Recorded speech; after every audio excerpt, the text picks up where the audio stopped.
दर्शकों, स्वागत है आपका विधि से हलचल न्यूज में। मैं हूं कृष्णकांत सिंघारी। अब देखते हैं दिन भर की खास खबरें। शहर के मुख्य मार्ग से निकले ज्वारे धर्मप्रेमी महिलाएं और पुरुष हुए शामिल। बेतवा में हुआ विसर्जन।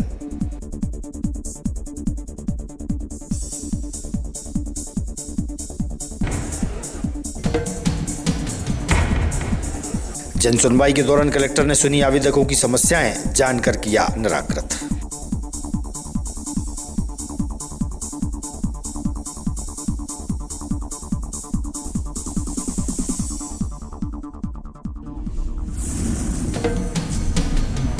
शिक्षक कॉलोनी निवासी रूपवती अहरवार पहुंची जिला मुख्यालय। उसके साथ हुई धोखाधड़ी व जालसाजी की व्यथा सुनाई मीडिया को।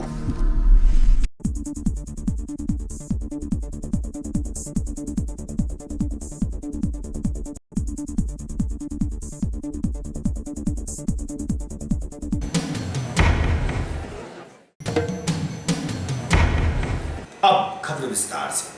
धर्मप्रेमी महिलाएं व पुरुष ज्वारे के साथ सोमवार को बेतवा नदी पहुंचे थे। बड़ी संख्या में महिलाओं द्वारा ज्वारे का विसर्जन बेतवा नदी में किया। शहर के मुख्य मार्ग से ज्वारे निकाले गए थे।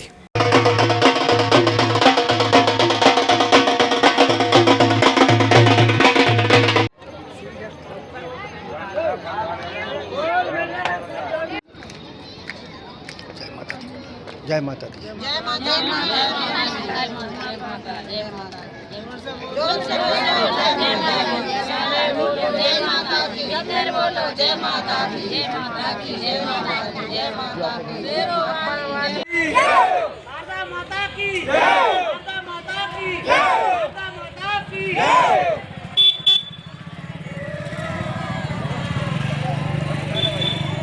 अच्छा भाई ले रहे हो आना है क्या? भैया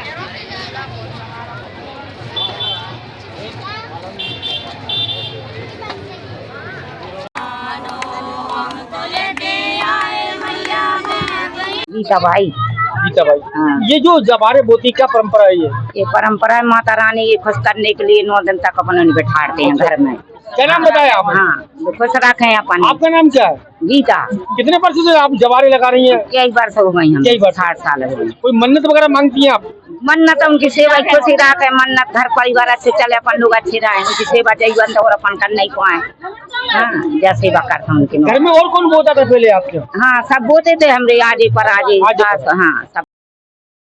क्या नाम है आपका? गोवर्धन साहू, अध्यक्ष माँ बैतवती घाट द्वार सदस्य। ये जो कौन सी परंपरा है यहाँ पर जिससे कि जवारे लेकर आती है? माँ बैतवती की जय। चैत्र मास में 9 दिन दुर्गा जी की उपासना पूरा देश करता है। जवारे बोई जाती है। ये आस्था का एक प्रतीक है जवारी। और 9 दिन माँ दुर्गा की पूजा करने के बाद इन जवारों का विसर्जन जो है जलाशय में किया जाता है। ये परंपरा बहुत पुरानी है। जवारे जो है इससे माता बहुत प्रसन्न होती है और ये आशीर्वाद देती है। इससे फसलों का भी ज्ञान होता है पूरा, तो फसल कैसी आना है इसका भी ज्ञान होता है। और ये परंपरा बरसों पुरानी है। जलाशयों में ये विसर्जन किए जाते हैं। मेरा एक निवेदन है कि इनको आप विसर्जन करने के बाद घाट के ऊपर आप रखो। न्यू बहुउद्देशीय स्वास्थ्य कर्मचारियों ने वेतन विसंगतियों को लेकर जिला स्वास्थ्य अधिकारी को ज्ञापन सौंपा है। परेशानियों को लेकर स्वास्थ्य कर्मचारियों ने मीडिया से चर्चा की। हमारी मांगे पूरी करो। हमारी मांगे पूरी करो। सार्थक ऐप बंद करो। सार्थक ऐप बंद करो। सार्थक प्रदेश प्रवक्ता न्यू बहुउद्देशीय स्वास्थ्य कर्मचारी संघ। हमारी मांगे हैं कि सार्थक ऐप पर हम लोगों से जबरन उपस्थिति लगाई जा रही है, जबकि NHM द्वारा जो आदेश जारी किया गया था उस पर सभी अधिकारी कर्मचारियों की लगनी थी। लेकिन ऐसा समझ में आ रहा कि सिर्फ फील्ड कर्मचारियों से ही सार्थक ऐप पर उपस्थिति लगवाई जा रही है और अभी वेतन रोक दी है, जबकि बजट था फिर भी हम लोग की वेतन आरण नहीं की गई। बाकी सिविल सर्जन और मलेरिया कार्यालय में वेतन निकाल दी गई है। नाम है आपका? मेरा नाम निरंजन सिंह रघुवंशी, स्वास्थ्य सुपरवाइजर CSC तेवला में सेक्टर सुपरवाइजर के पद पर पदस्थ हूँ। हम लोगों की सार्थक ऐप के नाम से CMHO कार्यालय द्वारा CMHO महोदय तिवारी जी द्वारा वेतन रोक दी गई है, जो कि NHM का आदेश है। NHM का आदेश हमारे लिए लागू नहीं होता। और NHM के आदेश के बाद NHM के कर्मचारी जो उनकी वेतन निकाल दी गई और रेगुलर कर्मचारियों की हम 350 कर्मचारियों को वेतन रोक दी गई, जबकि आदेश का पालन CMHO के हिसाब से सारे जिले को एक होना चाहिए, अधिकारी, कर्मचारी, डॉक्टर, CMHO स्वयं भी यहाँ, जबकि CMHO कार्यालय तो खुद में सार्थक ऐप नहीं लगाई जा रही, डॉक्टर कई जगह अधिकारी नहीं लगा रहे ऑफिसों में, लेकिन फील्ड कर्मचारियों को दबाव देकर हम लोगों को परेशान किया है। हमारे नेटवर्क नहीं मिलता, तमाम समस्याएं फील्ड में, जब हम लोगों को जब नेटवर्क नहीं मिलते और जाने के लिए हमारे कर्मचारी परेशान रहते हैं और हमने अपनी समस्या पता नहीं लिया तो CMHO से फोन बंद कर लेते हैं, और जबकि छुट्टी में चल रहे हैं, छुट्टी के होने के बाद भी 2 बजे के बाद आते हैं और ये कौन से वित्तीय काम निपटाने आते हैं, आगे गुपचाप चले जाते हैं। इसकी जांच कराई जाए। हम लोग ये चाहते हैं कि दूध का दूध पानी पानी। कर्मचारी एकता,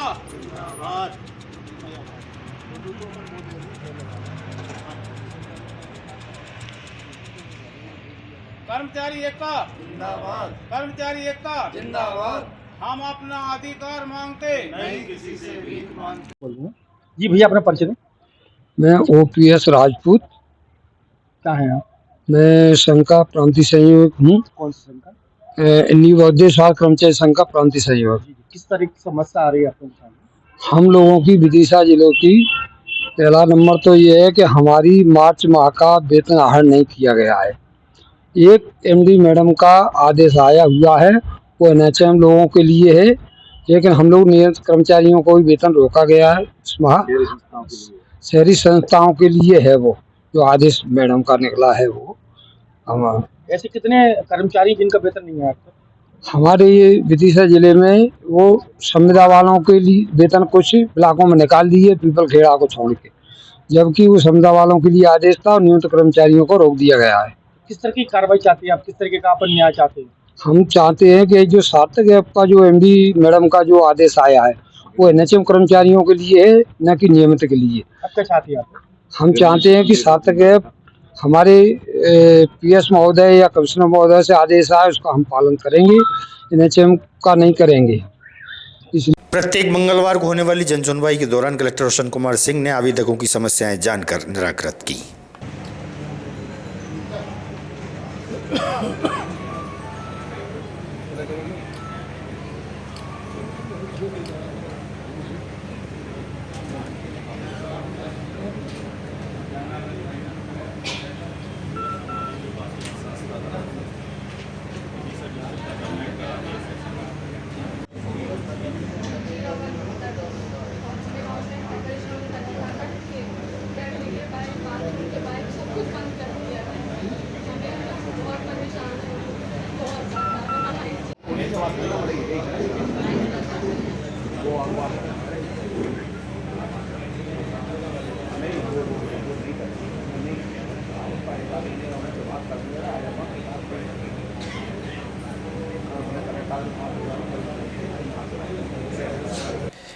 हरिपुरा खिरिया क्षेत्र में 3 से 9 मई तक श्रीमद् भागवत कथा का आयोजन होने जा रहा है। कथा आयोजक ने दी जानकारी।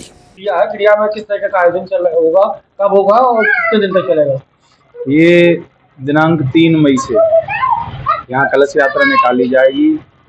प्रतिवर्ष पिछली साल भी हमने एकादश कुंडात्मक यज्ञ एवं भागवत की थी और इस वर्ष भी पंचकुंडात्मक यज्ञ एवं संगीतमय श्रीमद् भागवत कथा और 1 दिवसीय का दिव्य दरबार चिरोड़िया धाम सरकार के द्वारा लगेगा। 30 मई से शुरू होगी। 3 मई से 3 मई से कब तक चलेगी? 3 मई से 9 मई को पूर्णाहुति, 8 मई को दरबार लगेगा और 10 मई को नगर भंडारा आपके द्वारा ही किया जाएगा जी। अब इसमें मुख्य तो हम ही रहते हैं, बाकी है ना सबका सहयोग रहता है इसमें। ये कहाँ पर होती है? ये हरिपुरा खिरिया। क्या और क्या सोचा व्यवस्था के इंतजाम रहेंगे वहाँ पर? उसमें व्यवस्था के इंतजाम हमारे विदिशा के नगर पालिका अध्यक्ष, विधायक जी और पार्षद, ये सभी लोग व्यवस्था करवाएंगे जो भी रहेगी। और चिरोड़िया के जो गुरुजी है उनका नाम क्या है? उनका नाम श्री अंशुल जी महाराज। उनका क्या दिव्य दरबार लगता है? जी वो पर्चा बनाते हैं। पर्चा बनाते हैं किस तरीके से बनाते हैं वो जैसे आप जाएंगे कोई भी भीड़ में से किसी को भी उठा देंगे, किसी भी भक्त को, और उसका वो जो भी उसके मन में जो भी विचार आएंगे, जो परेशानी होगी, उनके नाम का। काची मोहल्ला स्थित मातामढ़ मंदिर से ज्वारे ढोल धमाके के साथ धूमधाम से प्रारंभ हुए, जो शहर के मुख्य मार्ग से होते हुए बेतवा नदी पहुंचे, जहां ज्वारे का विसर्जन किया गया।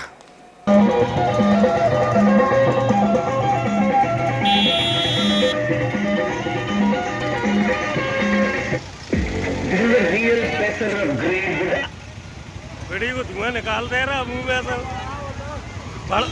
कर तो लेन दो, चला ही तो चल रहा है। आखिरी दे दे वो टाइम और का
ग्राम हरजाखेड़ी तहसील गुलाबगंज से निशा शर्मा पत्नी गोविंद शर्मा द्वारा अपनी विभिन्न समस्याओं को लेकर कलेक्टर के नाम ज्ञापन सौंपा गया।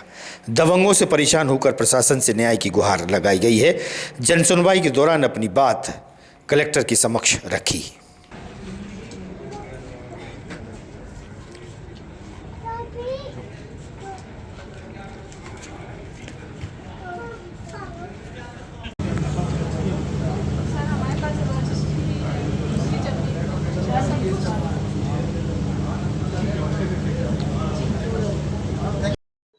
क्या नाम है आपका? किस संदर्भ में जिला मुख्यालय पहुंचे? क्या मामला? निशा शर्मा।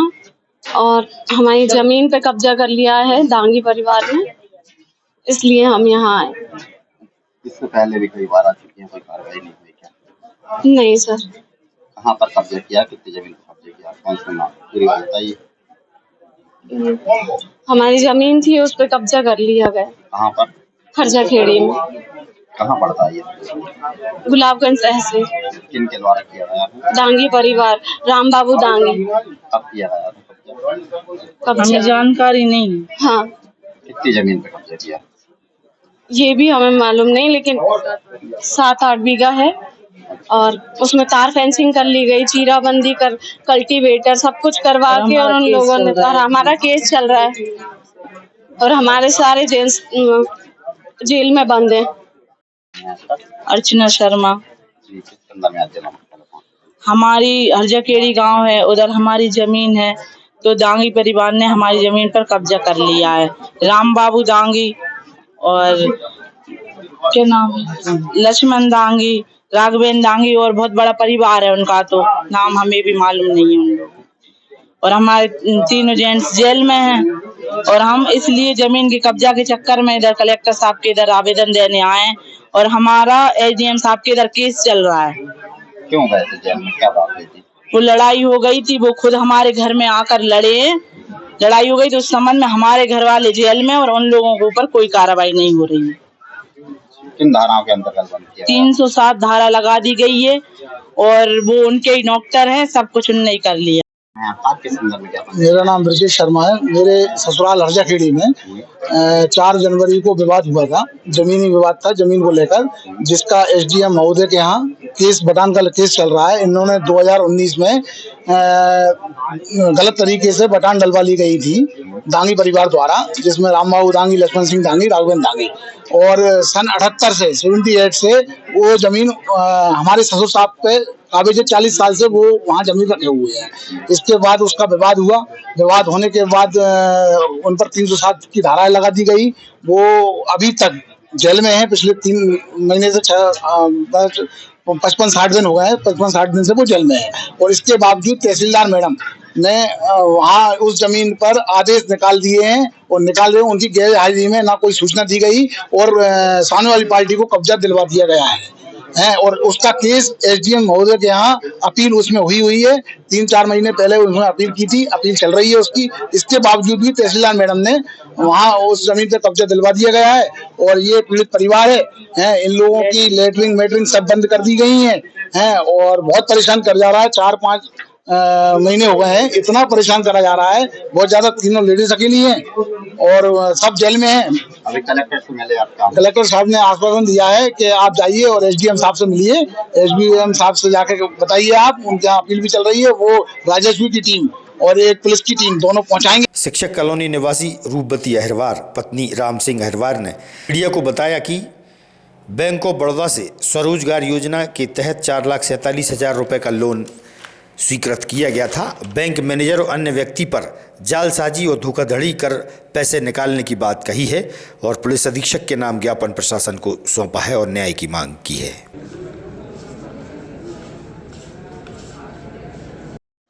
क्या नाम है भाई आपका? मेरा रूपवती अहिरवार। जी, कहाँ रहती हैं आप? शिक्षक कॉलोनी विराट किरेली स्कूल के पीछे। जी, क्या घटनाक्रम हुआ है, क्या है पूरी बात? सर, मैंने लोन के लिए आवेदन दिया था बड़ौदा बैंक को, तो उसमें मेरा लोन हुआ था 4,47,000 का। तो मैनेजर से मैंने बात की कि मुझे लोन चाहिए, तो वो बोलने लगे कि अशोक अंकल करके हैं कोई, तो आप उनसे मिल लो, वो सब बता देंगे। तो सर उनसे मिलवा दिया मेरे को अशोक अंकल से। तो उनने मेरे को प्रक्रिया बताई, मतलब डॉक्यूमेंट्स लगेंगे, चेक लगेंगे और क्या लगे, कुछ पैसे भी नगद जमा होंगे और हम आपके लिए डॉक्यूमेंट्स देंगे, उस पर आप साइन करना पड़ेगा। तो हमने सर, उसने हमें फाइल दी इतनी मोटी, तो उसमें उसके साइन भी करवा लिए और हमसे 1 लाख रुपए नगद की एफडी भी करवा ली और 50,000 रुपये और भरवा लिए सब्सिडी करके। तो 4,47,000 के लिए हम आपका लोन करेंगे। और सर उन्होंने लोन करवा लिया। लोन करवा कर सर मेरे मतलब पूरे पैसे उन्होंने खाली, मेरे को 1 रुपया भी नहीं दिया। और मेरी जो 1 लाख की एफडी थी वो भी उन्होंने तोड़ ली, बिना साइन करवाए, बिना बुलाए मेरे को। अब की बात है भाई ये? सर मेरा लोन हुआ था 29 नवंबर को, मतलब किसके पास शिकायत करने आए हैं फिर आप? हम इधर आए थे, एसपी साहब के पास आए थे, कलेक्टर साहब के पास भी आए थे। क्या बोल रहे थे? वो उनने कॉल कर दिया उधर कोतवाली सिटी में पीआई साहब को। सनातन श्री हिंदू समिति द्वारा नगर में निकले ज्वारी के दौरान पुष्प मालाओं से धर्म प्रेमियों का स्वागत किया। आना है क्या?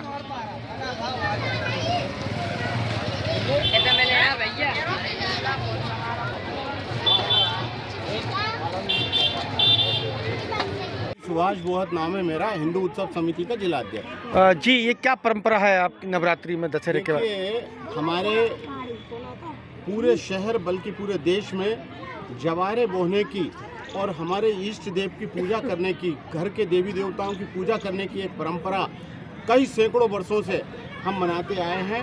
आज उसी क्रम में हमारे शहर विदिशा में हिंदू उत्सव समिति की ओर से हमने जवारे बोने वाले सभी जो हमारे जिनके साथ देवी देवता आते हैं उनका, और जो खट लेकर हमारी बेटियां माताएं यहाँ आती हैं श्रद्धा भाव से भजन गाती हुई, उनका हमने फूल माला डालकर हिंदू उत्सव समिति की ओर से सम्मान किया। ये क्या परंपरा है ये? मैया के लाने बोते हैं जवाले। अच्छा, फिर क्या करते हैं? कितने दिन पहले बोए थे आपने? 9 दिन 10 दिन सगा जा रहा। अभी कहाँ ले जा रहे हैं इनको? चरण तीरथ में। अच्छा, क्या परंपरा है इसकी, कुछ बता सकती है आप? ये माता जी शांति मिलती है, सब लोगों को शांति मिलती है। आज की खबरों को देते ही पर विराम। आगामी खबरों के लिए आप देखते रहिएगा विदिशा न्यूज। रहिए अपडेट। नमस्कार।